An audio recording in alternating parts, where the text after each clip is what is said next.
नमस्कार, मी प्रिया युनिक रेसिपीमध्ये तुमच्या मनापासून खूप खूप खूप स्वागत आहे। तर मी आज इथे दोन टाईपमध्ये कुरकुरीत भेंडी बनवलेली आहे।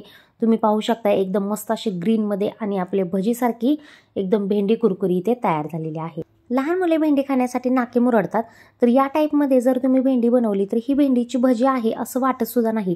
एवढी कुरकुरीत आणि क्रिस्पी ही भजी तयार होते। त्यामुळे ही नक्की रेसिपी शेवटपर्यंत फॉलो करा आणि घरात पाहुणे येणार असतील तर त्यांच्या ताटाला सुद्धा तुम्ही भेंडी लावू शकता। भजी करून खूपच सुंदर अशी आपली थाळी तयार होईल। तर हे बघा इथे कवळ्या भेंड्या घेतलेल्या आहेत मी अर्धा किलो।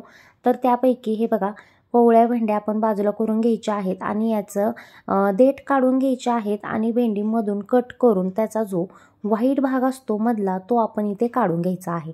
तो व्हाईट भाग चिकट असतो त्यामुळे तो नक्कीच काढून घ्यायचा आहे आणि त्यातले जे बिया असतात त्या राहिल्या तरी काहीच हरकत नाही। तर हे बघा पूर्ण भेंड्यांचा हे बघा मधून कट करून हा व्हाईट भाग यातला काढून इथे घ्यायचा आहे। सोपा जातो काढायला, जास्त काही अवघड नाहीये। कट करून घ्यायचा आणि सुरीच्या साहाय्याने मधून फक्त हे जे व्हाईट भाग असतो या भेंडीमधला तो बाजूला करून आपण इथे घेतलेला आहे। सेम प्रोसेसमध्ये आपण सर्व भेंडे याच पद्धतीने इथे चिरून घेणार आहोत, त्यामुळे ती तळल्यानंतर खूपच क्रिस्पी आणि कुरकुरीत अशी तयार होईल। तर तुम्ही जर माझ्या चॅनलवरती नवीन असाल तर चॅनलला नक्की सबस्क्राईब करा, त्याचबरोबर बेल आयकॉनवर क्लिक करायला अजिबातही विसरू नका। तुम्हाला अशाच नवनवीन युनिक रेसिपी रोज पाहायला मिळतील।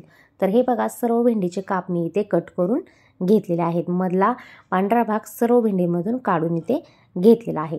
तर एक मोठा बाउल घ्यायचा आहे। या मोठ्या बाउलमध्ये ही सर्व भेंडी अशी घालून घेऊयात आणि आता हे बघा यामध्ये आपण घालणार आहोत 3 चमचे आपण इथे कॉर्नफ्लॉवर घेतलेला आहे। नाश्त्याचे चमचे फुल भरून असे इथे घेतलेले आहेत।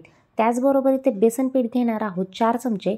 तर काय करायचं आहे, बेसन पीठमुळे बाइंडिंग येतं आणि कॉर्नफ्लॉवरमुळे ही भेंडी अजिबातही अशी मऊ पडत नाही, एकदम क्रिस्पी अशी तयार होते। तर आता याचबरोबर अर्धा चमचा धना पावडर, 1 चमचा आपण इथे लाल मिर्च पावडर घेतलेले आहे, पाव चमचा आपण इथे हळद घेतलेला आहे, ओवा घ्यायचा आहे अर्धा चमचा, पाव चमचा इथे जिरं घ्यायचं आहे आणि त्याचबरोबर हे बघा थोडंसं हिंग घ्यायचं आहे पाव चमचा आणि चवीनुसार यामध्ये मीठ घालून घ्यायचं आहे। हे सर्व आता व्यवस्थित आपण मिक्स करून इथे घेणार आहोत। सुरुवातीला यामध्ये पाणी घालायचं नाहीये। सुरुवातीची जी भेंडी बनवणार आहोत त्यामध्ये बिना पाण्याचेच आपण इथे ही भेंडी तयार करून घेणार आहोत। तर एकीकडे तेल तापायला इथे आपण ठेवून घेऊयात। तर हे बघा इकडे भेंडी व्यवस्थित आपण मिक्स करून घेतलेली आहे सर्व मिश्रणामध्ये आणि ही या गरम तेलामध्ये सोडून घ्यायची आहे। तर इथे पाहू शकताय तेल आपलं गरम झालेलं आहे। लो टू मिडियम फ्लेमवर आपण ही सर्व भेंडी सुरुवातीला तयार करून घेणार आहोत।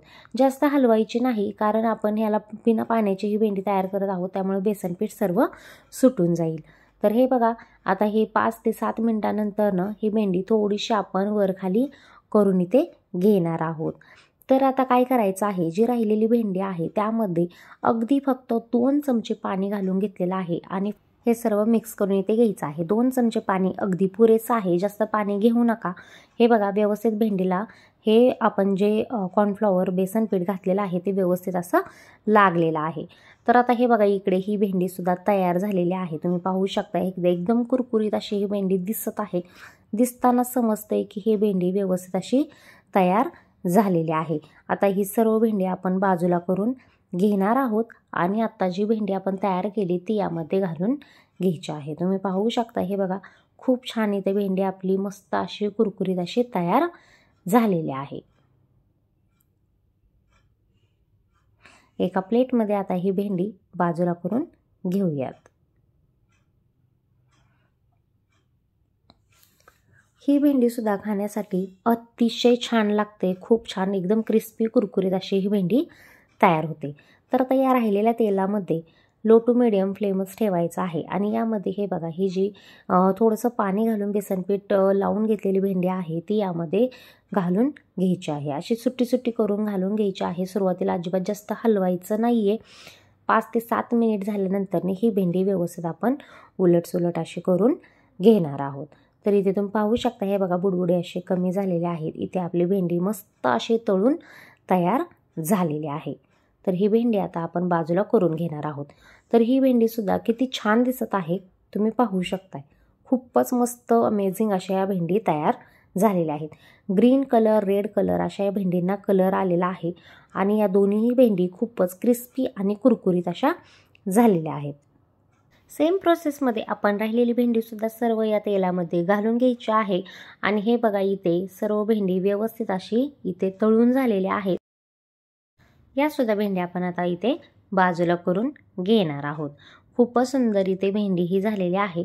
पाहुण्यांची जर तुम्ही थाळी करत असाल तर पाहुण्यांच्या जेवणाच्या थाळीमध्ये ही भेंडीची भजी तुम्ही केली तर खरंच पाहुणे तुम्हाला नावाजल्याशिवाय राहणार नाहीत. घरातले लोकंसुद्धा तुम्हाला खूप नावाजतील. खूपच छान ही भेंडी कुरकुरी अशी तयार होते. तर आता या सर्व भेंड्या आपण बाजूला करून घेणार आहोत. तर इथे तुम्ही पाहत असाल, हे बघा खूपच क्रिस्पी कुरकुरीत आपल्या इथे भेंडी तयार झालेल्या आहेत. आणि यामध्ये तेलसुद्धा जास्त जात नाही. हे बघा, तेलसुद्धा कमी तेलामध्ये ही भेंडी व्यवस्थित अशी तळून होते. राहिलेल्या बेसनपीठमध्ये आपण ही मिरचीला मधून कट करून यामध्ये मीठ घालून ही मिरची बेसनपीठमध्ये घालून व्यवस्थित अशी तळून इथे घेतलेली आहे. तर ही मिरचीसुद्धा अशी बेसनपीठमधली मिरची खूपच छान लागते. तर आपण इथे मिरचीची भजी बनवलेली आहे. त्याचबरोबर फक्त ही भेंडीची कुरकुरी बनवलेली आहे. आणि हे बघा, ही भेंडीची भजीसुद्धा तयार आहे. तर आपण इथे एका रेसिपीमध्ये 3 रेसिपी इथे पाहिलेल्या आहेत. हिरवी मिरचीची भजी बनवलेली आहे, भेंडी कुरकुरी झालेली आहे आणि या भेंडीची भजी देखील झालेली आहे.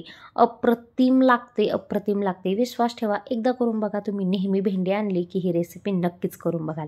तर हे बघा, दोन्हीही भेंडी खूपच क्रिस्पी आणि कुरकुरीत इथे झालेल्या आहेत. तुम्हाला दिसत असेलच, खूपच कुरकुरीत अशा या भेंडी झालेल्या आहेत.